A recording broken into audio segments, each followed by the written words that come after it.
Après les plages et la brise marine de Diego Suarez qu'on a eu le plaisir de savourer la semaine dernière, le voyage avec Ici et ailleurs vous transporte loin, très loin même. Sydney, le joyau de l'Australie, l'île continent perdu aux confins de l'Océanie. Fier de sa prospérité économique, Sydney est surtout connu pour son théâtre, figure de sa célébrité au-delà des frontières australiennes. Mais cette ville renferme bien d'autres attraits qui ne vous laisseront point indifférents, à découvrir dès maintenant dans Ici et ailleurs.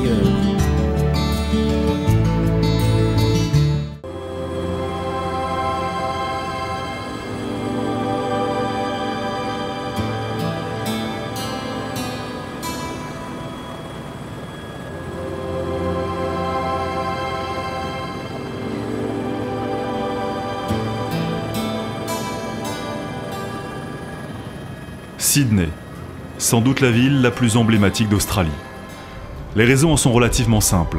Sydney s'impose comme le premier centre financier du pays, la ville la plus peuplée, mais Sydney pour les Australiens comme pour le restant de la planète, c'est ça.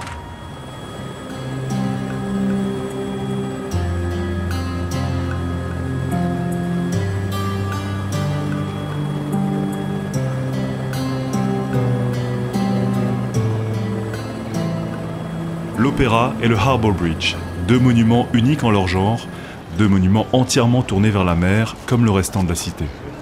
Sydney, c'est le Pacifique qui s'insinue dans les terres, paysage de vallées jadis noyées par les eaux, pour former à Port Jackson le plus grand port naturel du monde.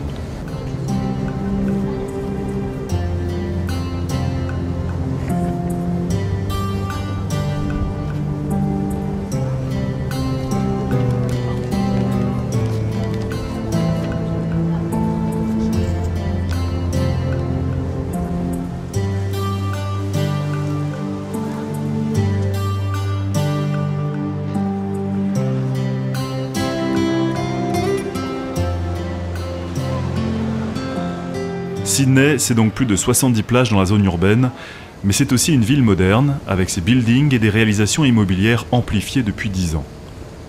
C'est une destination qui du coup est une extraordinaire opportunité, déjà parce qu'elle nous change un petit peu des destinations naturelles au départ de la Réunion.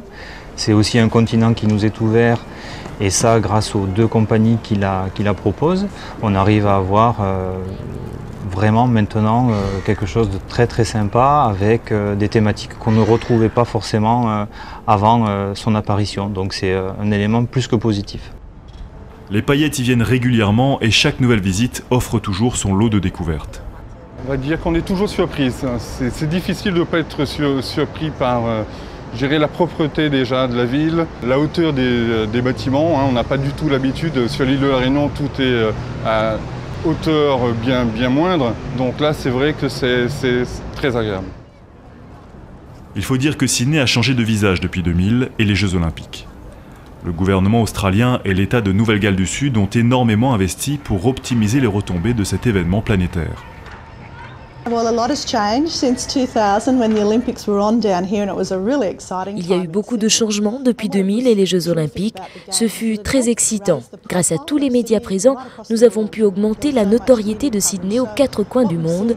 Pour cet événement, beaucoup de nouvelles constructions ont été réalisées. On a beaucoup développé la ville et les attractions touristiques comme le Skywalk sur la tour de Sydney et le Zoo sur Darling Harbour. Ce sont 2 exemples de réalisations destinées à accroître le nombre de visiteurs, notamment autour de Darling Harbour. Objectif, faire le maximum pour impressionner et satisfaire les touristes décidés à venir nous voir après avoir découvert Sydney via les Jeux Olympiques.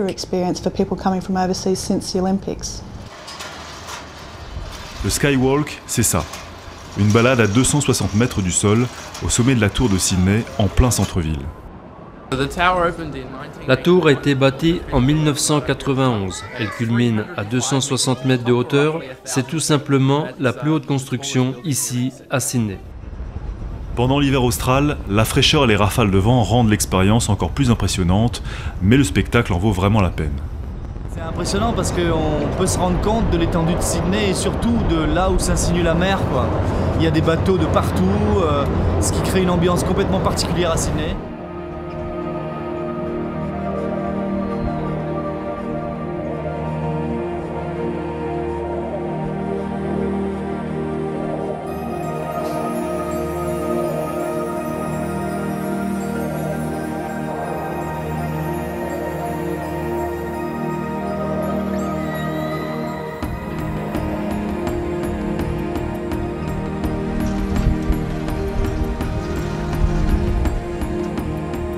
Dans la même veine, voici l'une des expériences les plus inoubliables que vous vivrez jamais à Sydney. Escalader le Harbour Bridge, le fameux pont de la ville, coûte il est vrai une petite fortune, mais il n'est pas de point de vue plus réputé ni mieux situé à Sydney. Il y a l'Opéra de Sydney juste à côté et ce pont est aussi particulièrement remarquable pour son mode de construction. Ces structures ont été bâties à partir de chacune de ses extrémités avant la jonction finale au milieu de l'édifice. Auparavant, on construisait le tablier d'un pont, puis on construisait l'arche. Ce pont fut le tout premier à être édifié de la sorte entre 1924 et 1932. Aujourd'hui, tous les ponts sont construits de la même manière.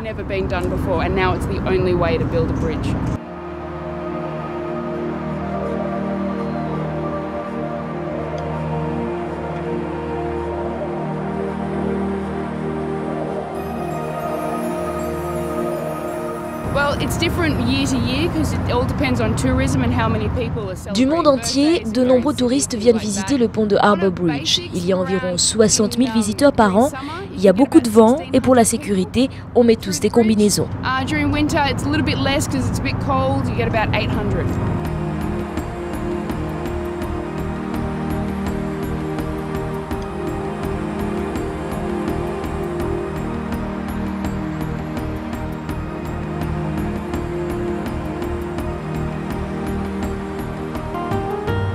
Et en fait, on monte comme ça pendant 3 heures et on arrive jusqu'en haut, complètement en haut du pont. C'est là où il y a les 2 drapeaux. Et petite anecdote d'ailleurs, on fait un petit souhait, un petit vœu à cet endroit-là. On a une vue complète sur la totalité de la baie, je dirais des baies même. C'est vraiment magique, quoi. On a tous les gratte-ciel, on voit les îlots, on voit les gens. Enfin, c'est vraiment extraordinaire. L'opéra, c'est en point d'orgue. Je ne pensais pas être aussi... pas émerveillé, mais voilà quoi, on se pose et on regarde ça et c'est vraiment magique.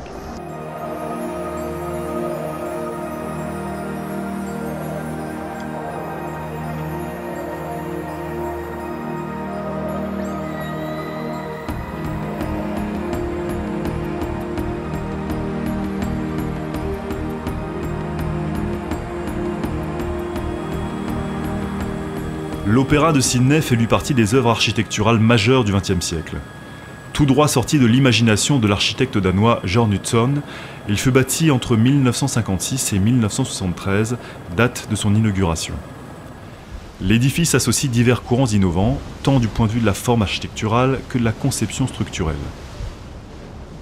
Érigé à la pointe d'une péninsule qui s'avance dans le port de Sydney, il se compose de 3 groupes de coquilles voûtées et entrelacées qui abritent les 2 principaux lieux de représentation et un restaurant. 580 piliers de béton le supportent et s'enfoncent jusqu'à 25 mètres au-dessous du niveau de la mer. L'Opéra de Sydney figure au patrimoine mondial de l'UNESCO depuis 2007.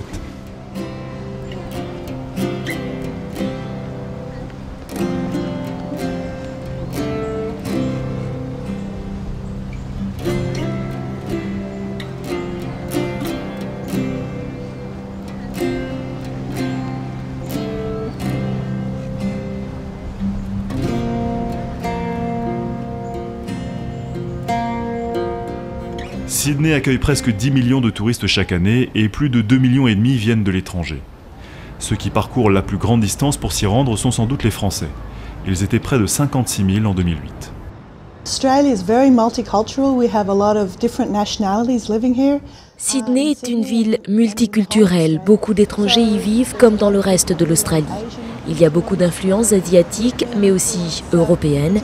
Sydney est un melting pot et puisque de nombreuses nationalités sont représentées, nous avons beaucoup de visiteurs issus de ces pays. Europe as well as America, so it's pretty broad spread.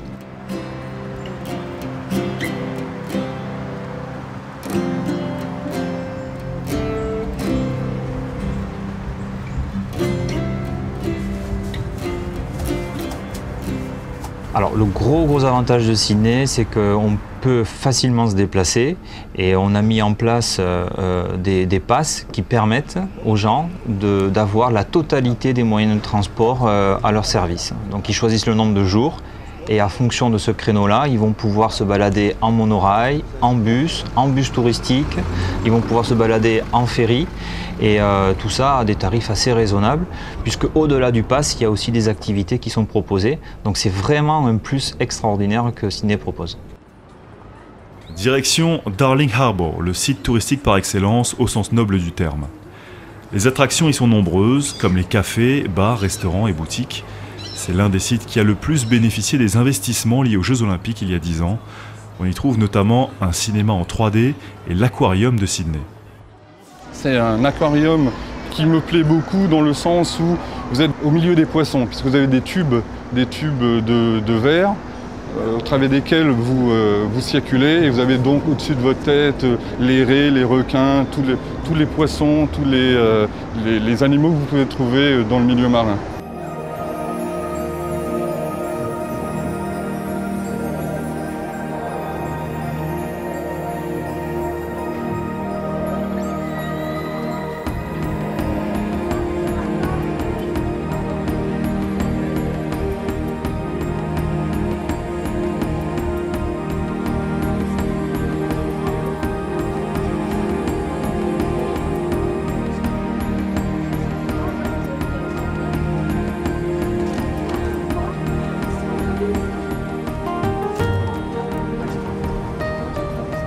Et c'est toujours sur Darling Harbour et dans ses environs que l'on flâne sitôt la nuit tombée.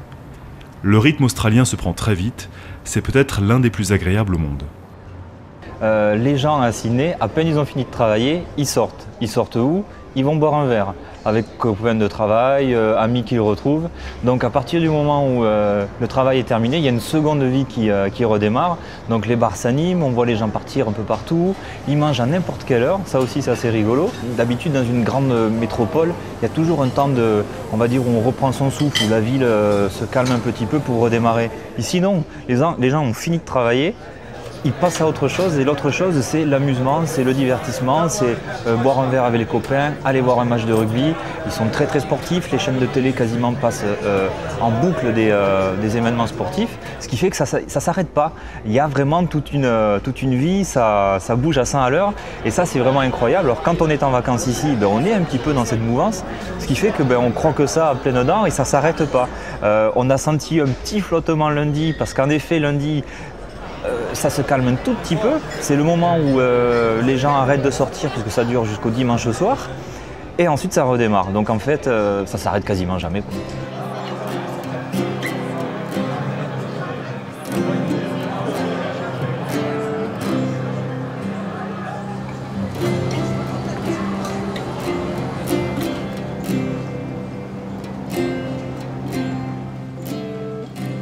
Et puisqu'il fallait investir pour faire de Sydney une attraction pour les visiteurs du monde entier, les Australiens n'ont pas oublié le shopping avec ses centres commerciaux et ses boutiques disséminées un peu partout.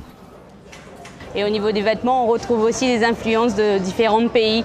Et il y a différents quartiers, donc ça dépend de ce qu'on recherche.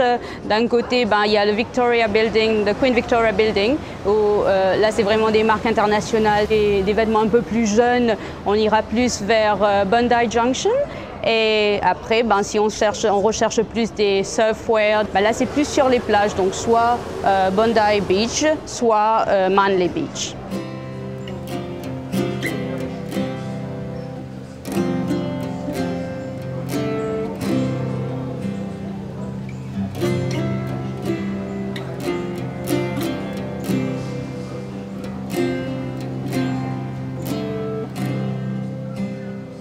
peut aussi découvrir l'art aborigène dans de nombreuses galeries spécialisées. Ces boutiques garantissent aux clients l'authenticité des articles et à leurs fabricants une juste rétribution. Et voici l'un des objets les plus courus, le didgeridoo. Creusé dans une branche ou un jeune plant d'eucalyptus, naturellement à l'origine, par les termites, cet instrument produit un son sorti du fond des âges. Une mélopée lancinante ou saccadée, ininterrompue, mystique et envoûtante.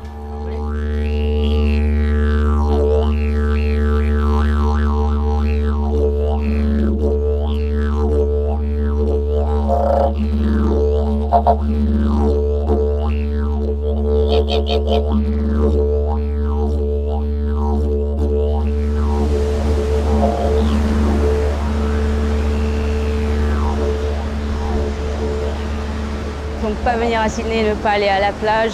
Les deux plages connues, donc c'est les plages de Bondi et la plage de Manly. Et c'est des plages de surfeurs, donc c'est un endroit où les gens viennent vraiment se réunir. Les enfants font du vélo à côté, il y a les petites boutiques où on peut acheter des fish and chips. Mais c'est vraiment un endroit sympa pour...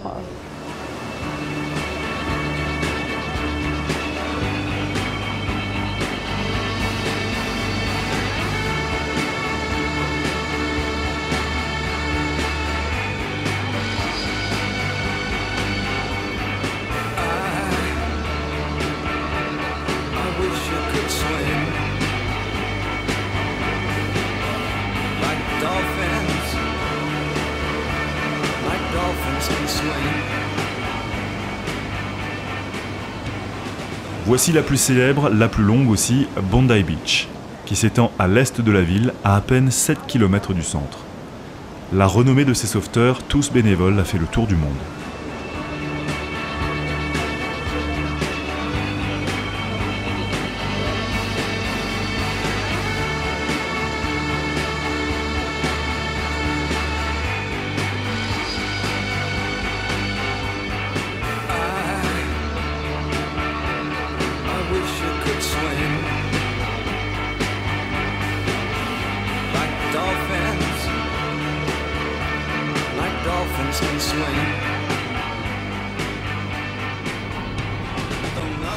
Pour aller à Manly Beach, bien plus petite que Bondi, il faut emprunter le ferry et prendre la direction du chenal par lequel le Pacifique s'engouffre dans les terres.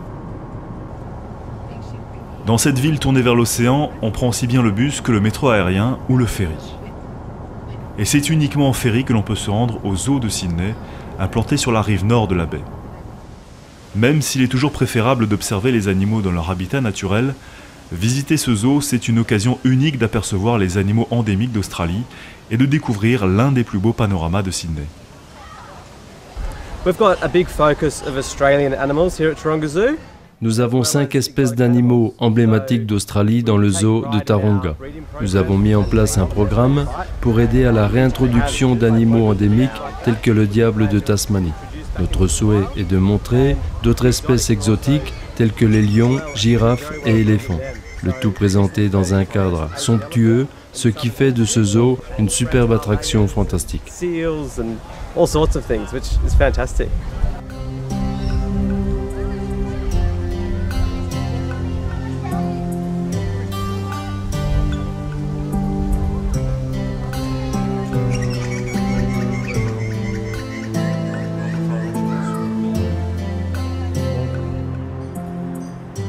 Sydney s'est bâti à partir d'ici, The Rocks.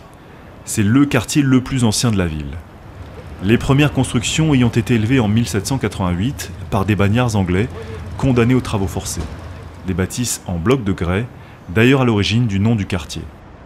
Le quartier est aujourd'hui un lieu touristique réputé pour son marché et ses magasins de souvenirs.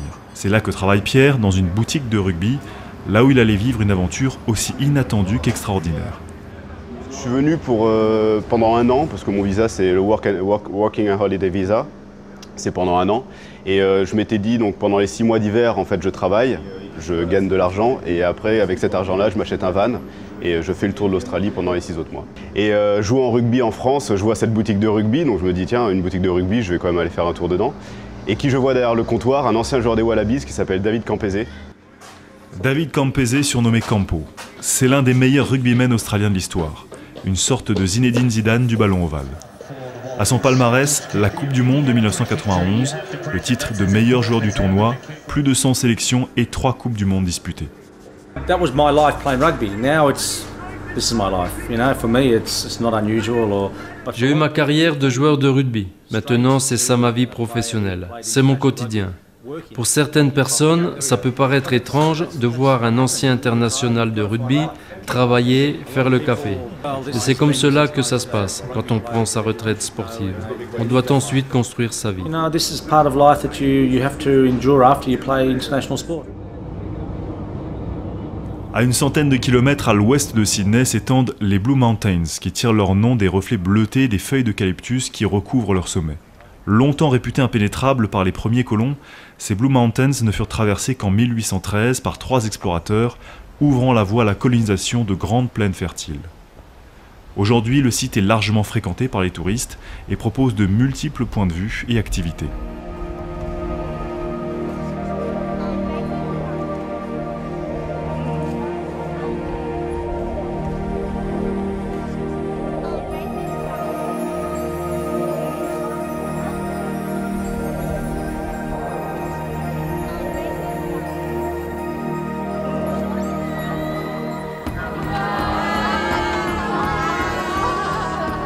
Le Katoomba Scenic Railway, le chemin de fer le plus incliné du monde d'après le livre Guinness des records, offre une plongée vers l'ancienne mine de charbon de Katoomba à plus de 200 mètres du sommet de la falaise.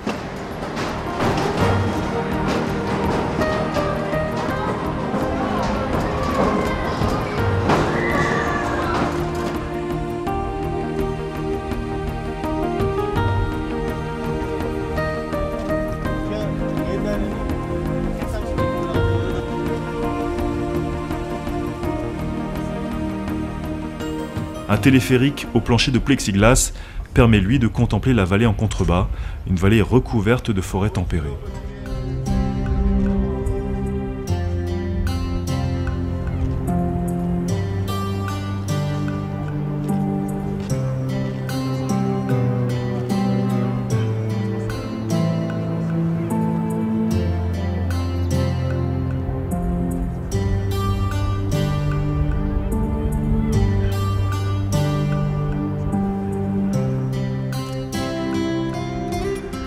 D'autres vallées sont-elles recouvertes de vignobles.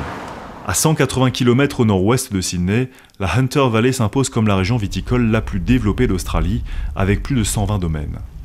Les vins australiens commencent petit à petit à connaître un grand succès sur le plan international, aussi bien en blanc qu'en rouge. Les domaines se visitent, comme les caves, et l'on peut même s'inscrire à quelques cours d'œnologie. The most important thing for a winemaker, and particularly a show judge, is the smell. If it doesn't smell any good, so if it smells bad, the judge is simply going to put it down and just move on to another wine. Hand picking, so it's a very aim way of actually producing fruits efficiently. Sydney est devenue en quelques mois l'une des nouvelles destinations phares des Réunionnais.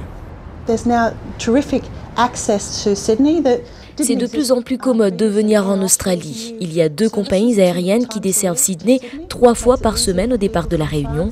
Cela va permettre à davantage de Français et de Réunionnais de venir. Il y a aussi les compagnies du Golfe Persique qui desservent Sydney et transportent des Européens. Mais les États-Unis restent évidemment un marché très important pour nous, comme le Royaume-Uni et bien sûr la Nouvelle-Zélande. Nous attirons vraiment des touristes de toute la planète. So what we see is that we attract people from all around the world.